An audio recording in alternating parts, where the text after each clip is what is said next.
Doctor, buenos días. ¿Cómo está? ¿Me escucha? Hola, buenos días. ¿Cómo estás? Sí, sí, ¿Cómo está, te doctor? escucho bien. Gracias. Gracias por estar con nosotros acá en este espacio.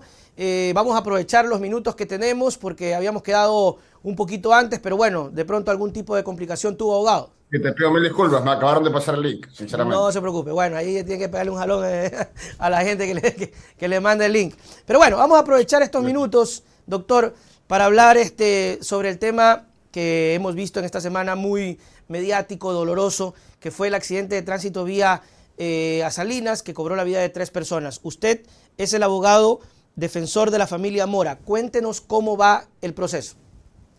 Bueno, vamos avanzando viento en popa, como se suele decir. Hoy en día el implicado, el procesado en este brutal asesinato tiene su versión en la penitenciaría, donde veremos qué dice, ¿no es cierto? En la primera versión que dio el día de los hechos había dicho que se quedó dormido y ¿Ya? que por eso trató de justificar de algún modo el hecho atroz que cometió, lo cual no es ninguna justificación. Hoy veremos qué agrega en su ampliación de versión, toda vez que lo que se ha acreditado en el proceso de forma material es que no solo que no iba dormido, sino que iba a exceso de velocidad, iba a más de 120 en una carretera de 90, iba subiendo videos a redes sociales haciendo mofa de vulnerar todas las leyes de tránsito, tomando fotos y videos del velocímetro. Esto está acreditado procesalmente, documentalmente en los indicios probatorios de la Fiscalía. Y además en un profundo estado etílico, 2.6 según el alcotés realizado el mismo día en que ocurrió el hecho.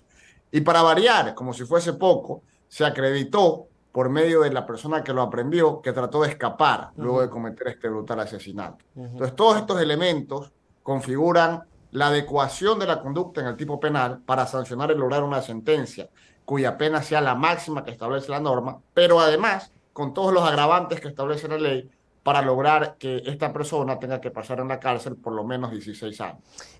Doctor, ¿cuál sería la acusación que estarían buscando o enmarcado en qué técnicamente? Porque, por ejemplo, yo ignorante puedo decir crimen, asesinato, pero creo que tienen otro marco. ¿Cuál sería?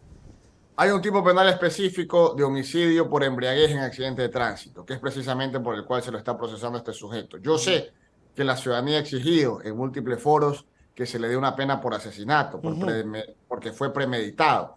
Pero sin embargo, la norma es clara en cuando los delitos se configuran dentro de un marco de tránsito. La pena máxima con los agravantes que le estoy exponiendo puede tener una duración de 16 años. Vamos a exigir que se le imponga la pena máxima y que este hecho no quede en la impunidad. Doctor, ¿esto se aplica en el conjunto o podemos hablar individualmente porque hay 3 víctimas mortales? Esa es una gran pregunta y lamentablemente se aplica en el conjunto. No se suma cada pena por cada víctima, lo cual podría parecer lógico, pero lamentablemente no ocurre. Entonces, en ese contexto tenemos que pelear dentro del marco de la ley y exigir dentro del marco de la ley la máxima pena. Pero además debemos exigir y debemos estar vigilantes de que este individuo no se someta a recursos estrafalarios, a medidas cautelares improcedentes en pueblos fuera del lugar de la competencia, a habeas corpus que no proceden toda vez que la detención y el día de la detención y el proceso ha sido respetuoso de los derechos fundamentales de este individuo. Desde el día de su detención se le ha puesto asistencia técnica, se le han leído sus derechos, se le ha dado asistencia médica, se le ha dado acceso a conversar con su abogado, se ha sido profundamente respetuoso de sus derechos fundamentales. Y en ese contexto no podríamos nosotros alertar a la ciudadanía que si se está intentando salir por otras vías, lo referido sería incorrecto. Claro, ¿y eso de qué depende, doctor? ¿Del juez que toque la causa y luego estar con el terror de que ocurran, como ya ha pasado en otros casos, la impunidad? Porque esa es una de las cosas que más termina doliéndole incluso a la familia, porque es, siempre digo, 2 partes de una tragedia. Ver al familiar muerto y luego ver un proceso que termina dilatándose y cansando, ¿no? Absolutamente, depende de las autoridades de justicia. Yo sé que la administración de justicia en este país está cada vez más venida a menos. Yo sé que cada vez es menor la confianza que tiene la ciudadanía en la administración de justicia de este país, pero es esa administración de justicia la que va a tener que darle la respuesta a esta familia. Es esa administración de justicia la que va a tener que decirle a la ciudadanía que este hecho no puede ni va a quedar en la impunidad. Y nosotros como defensores técnicos vamos a pelear de frente esta batalla para lograr que las cosas se hagan como se tienen que hacer y que no se busquen alternativas para que el hecho quede en la impunidad. Nosotros tenemos de nuestro lado el derecho y es con eso con lo que vamos a pelear. si nosotros vemos el caso así como lo estamos conversando, o sea, no habría oportunidad, no habría chance a que ningún juez diga, no, es que por acá, no, que medida cautelar, no, que por aquí.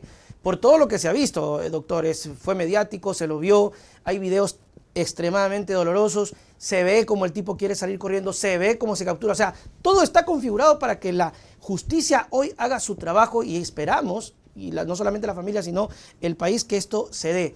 Ustedes están buscando como defensa la responsabilidad solamente del conductor, o se está también hablando de otro tipo de responsabilidades externas, no sé, carretera, señalización, controles, radares, etcétera? Bueno, en este momento primario, obviamente por lo reciente que ha sido el hecho y por el ímpetu de que el hecho no quede en la impunidad, se está procesando al conductor. Ok. Pero eventualmente, y esto sí que lo he conversado con la familia, tenemos que analizar otro tipo de responsabilidades en el ámbito civil, en el ámbito administrativo. Y además tenemos que instar y hacer un llamado categórico a las autoridades de generar políticas públicas de concientización ciudadana y de entender que una ciudad en el mundo contemporáneo, siglo XXI, no es solamente de los automotores, no es solamente de los vehículos, sino que debe ser la coexistencia entre vehículos, ciclistas y peatones. Entonces, básicamente sería importante que nos concienticemos como sociedad, porque lamentablemente, Nelson, te digo algo, este no es un caso aislado, no es la primera vez que estamos Así es. lamentando una tragedia de estas características. Ocurre cada cierto tiempo, la ciudadanía se alarma cada cierto tiempo, pero lamentablemente luego baja la marea y lamentablemente los hechos quedan como si no hubiesen pasado nunca. Y por lo tanto no se aplican verdaderos mecanismos o verdaderas medidas de concientización, de reparación y obviamente, ¿no es cierto?, esperar que una ciudad como Guayaquil, de más de 3 millones de habitantes, sea solo para automotores, es estar destinados al fracaso absoluto. Las grandes ciudades del mundo, Barcelona, Ámsterdam, entienden que se le debe dar prioridad a los peatones, que se le debe dar prioridad a los ciclistas. Básicamente considero que a nivel de política pública es allá hacia la dirección que se debe ir nuestra ciudad. Doctor, ¿qué pasa con la familia? Porque yo siempre cuando hay estos casos, siempre clasifico un poco el tema porque hay quienes tienen una reacción bastante fuerte y dicen, no nos vamos a dejar, y salen a marchas y están ahí, aún con el dolor. Hay personas y familias que dicen, no quiero saber nada, ya esto ocurrió, esto es una fatalidad, y esto se va quedando, se va quedando. ¿Cómo está la familia, doctor, desde ese punto de vista? Bueno, la familia está profundamente destrozada emocionalmente, pero al mismo tiempo con mucha fortaleza, con la fortaleza y entereza para enfrentar todo lo que representa un proceso judicial, que es una tragedia paralela, más allá de la tragedia material que pasaron. Están con profunda fortaleza para poder dar la cara a la Administración de Justicia y para poder exigir a la Administración de Justicia que este hecho no se quede en la impunidad. Ya ha habido múltiples marchas la semana pasada de la comunidad ciclista de la ciudad de Guayaquil, donde por supuesto la familia ha asistido y a manera de homenaje a sus deudos han ido a tratar de concientizar a la ciudadanía de que se debe respetar a los ciclistas en general.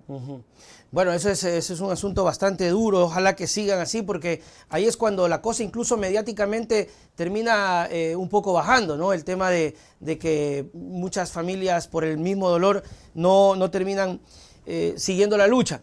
Doctor, ¿qué pasa con la defensa? ¿Han tenido ustedes alguna conversación aparte, de pronto, con todo lo que se ha visto, buscar la culpabilidad o la declaración de culpabilidad? ¿Hay algún tema de que sepan ustedes, o ellos van a pelear su inocencia?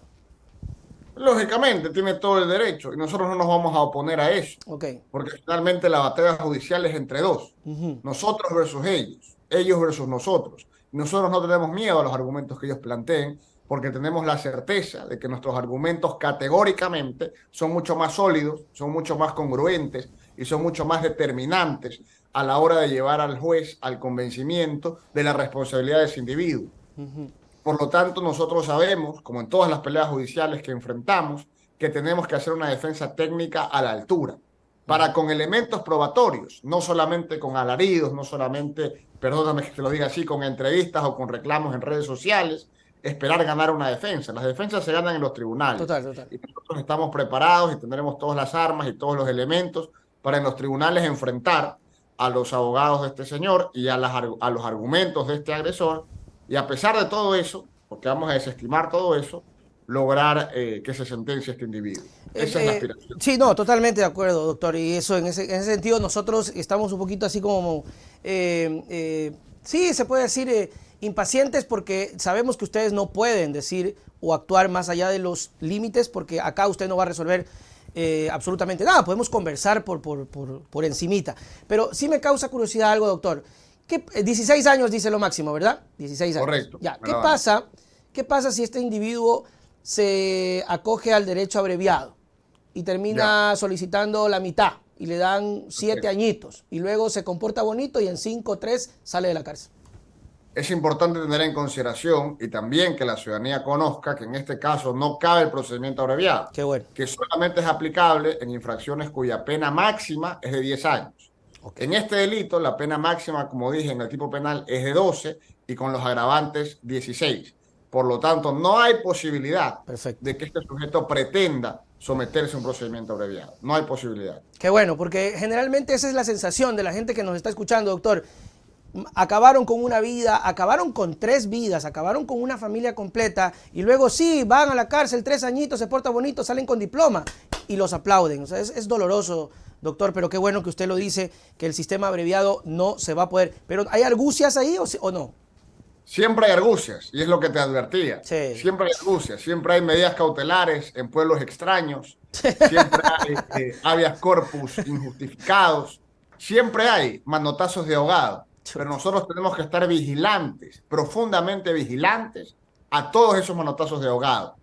Porque nosotros no vamos a permitir que se nos burlen en la cara. No vamos a permitir que se pretenda utilizar la administración de justicia para burlarse del dolor de una familia que ya ha sufrido bastante. Totalmente de acuerdo. Doctor, muchísimas gracias por este tiempo. Ha sido obviamente corto, pero bastante conciso, que es lo importante, que es lo que queríamos saber sobre este caso, que es muy delicado, doloroso y que esperamos, primero, justicia, segundo, que no se repita y tercero, reparación. Dentro de todo esto me imagino que habrá reparación también para la familia, doctor. Por supuesto, vamos a exigir la reparación, aun cuando ni todo el dinero del mundo podrá compensar el daño de perder a los familiares de esta forma. Totalmente. Y ojalá que, como usted lo decía, vayamos a un cambio, porque es turro que esto se vuelva a repetir cada cierto tiempo. O sea, ya hoy, mañana y no hay una conciencia de ciudad, y esto compete a gobierno, autoridad, ciudadanos, todo completamente. Doctor, sus palabras para despedirnos. No, Nelson, agradecerte por la invitación. Veo mucho tu programa, por lo tanto me genera una gran satisfacción estar aquí. Lamentablemente, para conversar de un hecho tan trágico, debo decirlo, pero garantizarte a ti y a la ciudadanía que vamos a luchar con todas las herramientas judiciales a nuestro alcance para que este hecho no quede en la impunidad. Muchas gracias. Pero, doctor, podemos ver también de pronto otro tipo de temas y podemos analizar incluso la coyuntura judicial, legal de este país, que tiene puchica para hablar hartísimo. Doctor, un gusto y nos estamos viendo. Seguro. Gracias. Chao, chao.